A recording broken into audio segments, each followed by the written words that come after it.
पर प्रतिस्थापित carboxylic acid की समूह का प्रभाव। अब प्रतिस्थापित हमारे समूह होते हैं दो प्रकार के। प्रतिस्थापित समूह दो प्रकार के होते हैं, दो प्रकार के होते हैं। पहला कौन सा होता है? नंबर एक, इलेक्ट्रॉन देने वाले समूह, जैसे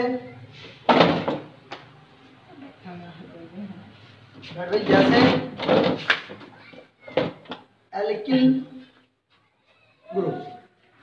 नंबर दो, इलेक्ट्रॉन खींचने वाले समूह, जैसे हेलोजन, NO2, CHO आदि। और हमने बात की थी कल इलेक्ट्रॉन देने वाले समूह यानी एल्किल समूह की बात की थी, ठीक है ना। तो एल्किल समूह क्या करता है? यहाँ पर इंडक्टिव प्रभाव, प्रेरक प्रभाव उत्पन्न करता है, जिस कारण कार्बोक्सिलिक अम्लों की अम्लता पर प्रभाव पड़ता है। जैसे आगे लिखिएगा, नोट कर पहले, स्टॉप कर दे भाई। एल्किल समूह उपस्थित होने के कारण, एल्किल समूह उपस्थित होने के कारण कार्बोक्सिलिक अम्लों की अम्लता घट जाती है, क्योंकि यह धनात्मक इंडक्टिव इफेक्ट दिखाता है, अर्थात धनात्मक इंडक्टिव इफेक्ट दिखाता है, अर्थात यह कार्बोक्सिलिक समूह में उपस्थित, कार्बोक्सिलिक समूह में उपस्थित OH समूह के, OH समूह के, OH समूह के O परमाणु पर इलेक्ट्रॉन डेंसिटी, इलेक्ट्रॉन घनत्व,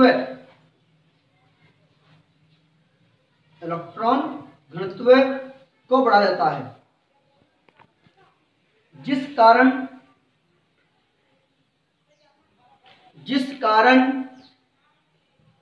H+ का निकलना मुश्किल हो जाता है, H+ का निकलना मुश्किल हो जाता है। जैसे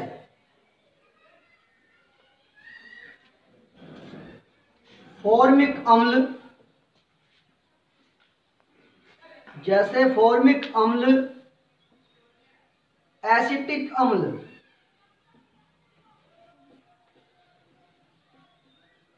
फॉर्मिक अम्ल एसिटिक अम्ल की अपेक्षा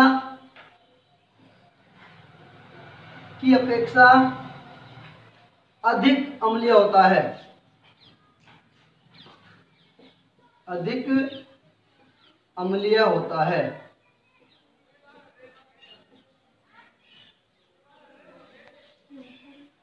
देखो बेटा अब क्यों होता है भाई।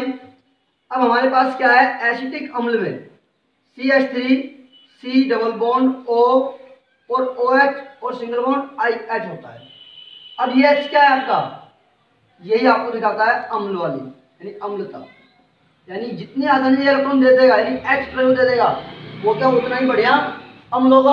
अब लेकिन हो क्या है यहाँ पर एल्किल समूह कारण यानी मिथाइल समूह क्या है आपका, एल्किल समूह होता है यानी एल्किल ग्रुप होता है, जो क्या करता है +I इफेक्ट शो करता है, जिस कारण यह इलेक्ट्रॉन डेंसिटी को इधर शिफ्ट करेगा, जिससे इधर शिफ्ट होगी होते होते क्या होगा, इस नेगेटिव पर यानी O पर नेगेटिव चार्ज बढ़ जाएगा, जिस कारण क्या होगा इस H पॉजिटिव के और O के नेगेटिव में आकर्षण बल ज्यादा होगा और H का निकलना मुश्किल यानी आसान नहीं होगा। ठीक है, अब बात करें फॉर्मिक अम्ल में, तो फॉर्मिक अम्ल देखते हैं H C double bond O formic अम्ल में कोई भी एल्किल समूह नहीं है, लेकिन H परमाणु होता है। लेकिन H परमाणु ना तो प्लस I दिखाता है और ना ही माइनस I दिखाता है। अर्थात इसका अर्थ क्या है? इस बात का अर्थ यह है कि H परमाणु ना तो इस O पर नेगेटिव आवेश बढ़ाएगा और ना ही घटाएगा, जिस कारण क्या होगा, इस O पर एसिटिक अम्ल के O की अपेक्षा कम ऋणात्मक आवेश होगा और H निकलना हमारा आसान हो जाएगा। तो आंसर क्या हमारा? आंसर ये होता है एसिटिक अम्ल में मिथाइल समूह उपस्थित होने के कारण O परमाणु पर ऋणात्मक आवेश बढ़ जाता है, इस कारण H का निकलना मुश्किल हो जाता है। लेकिन फॉर्मिक अम्ल में फॉर्मिक अम्ल में H परमाणु ना तो प्लस I दिखाता है और ना ही माइनस I दिखाता है, जिस कारण इस O पर ना तो नेगेटिव आवेश बढ़ता है ना ही आवेश घटता है, जिस कारण एसिटिक अम्ल की अपेक्षा H का निकलना आसान हो जाता है। और जितना एल्किल समूह का आकार बड़ा होगा उतनी ही उसकी इलेक्ट्रॉन देने की टेंडेंसी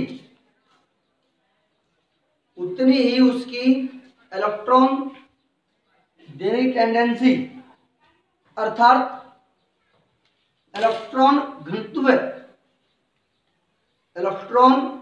घनत्व को बढ़ाने की शक्ति बढ़ती है। अतः एल्किल समूह का आकार बढ़ने पर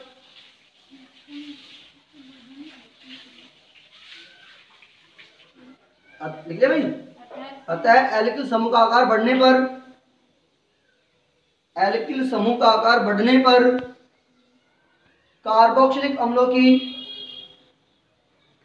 अम्लीयता घटती जाती है। जैसे बेटा आपको क्वेश्चन बनता है,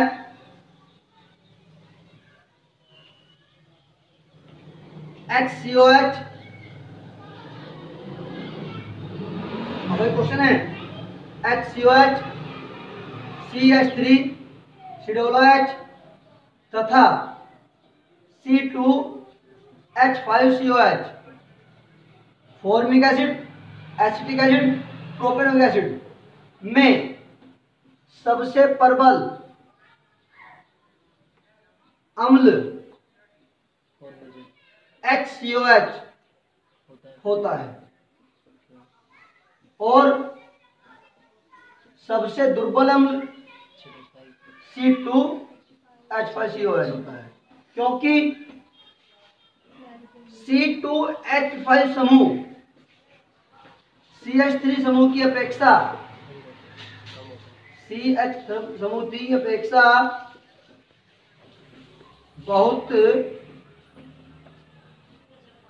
बड़ा होता है। अतः इन अम्लों की अम्लीयता का क्रम निम्न होगा: HCOH, CH3, COOH और C2H5OH।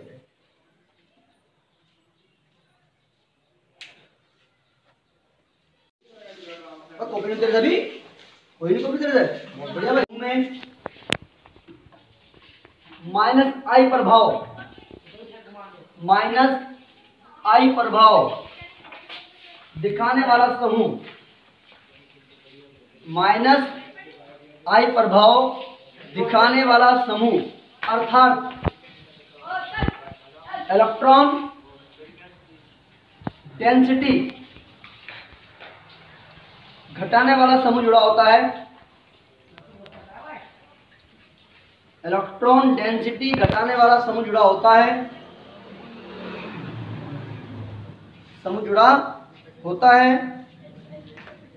तो वह कार्बोक्सिलिक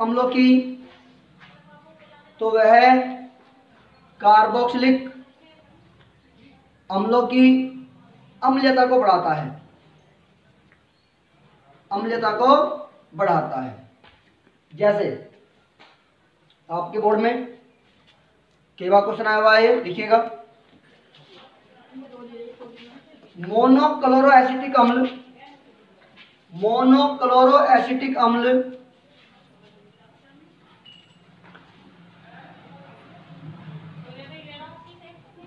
मोनोक्लोरो एसिटिक अम्ल एसिटिक अम्ल से अधिक प्रबल होता है। क्यों अधिक प्रबल होता है? क्यों?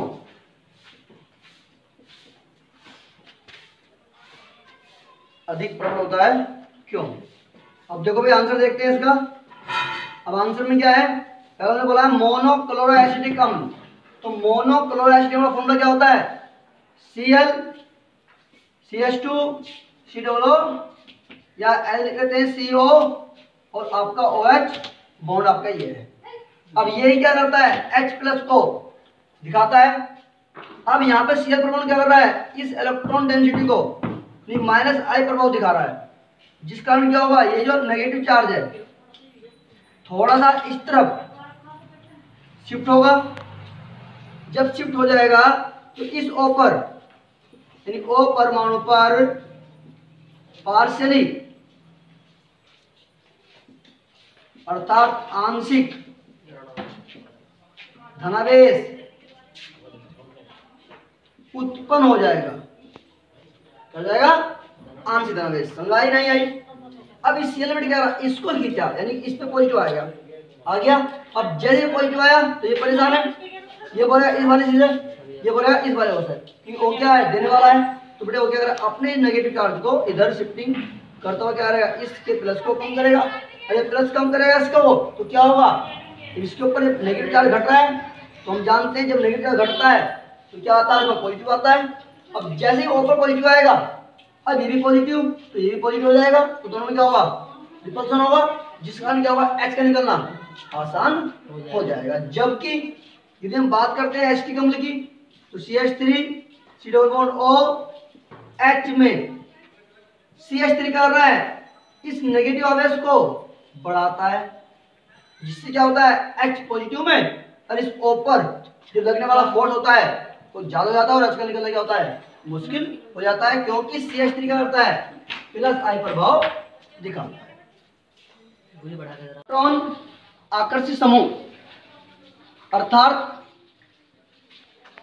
माइनस आई प्रभाव दिखाने वाले समूह की संख्या बढ़ती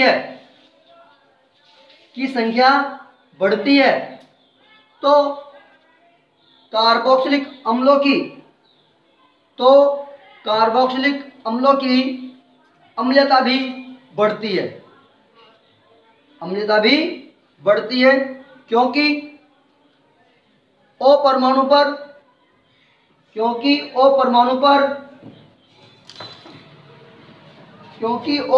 पर आंशिक धनावेश अधिक हो जाने के कारण OH समूह का H परमाणु का निकलना, OH समूह के H परमाणु का निकलना मुश्किल हो जाता है, आसान हो जाता है। OH समूह के H परमाणु का निकलना आसान हो जाता है। जैसे वेरी वेरी इंपॉर्टेंट क्वेश्चन, महामोस्ट और लाजवाब, जैसे डाइक्लोरो एसिटिक अम्ल मोनोक्लोरो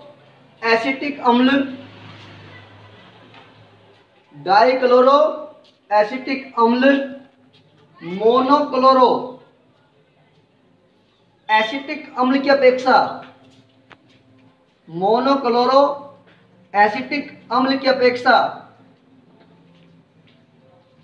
अधिक प्रबल अम्ल होता है, क्योंकि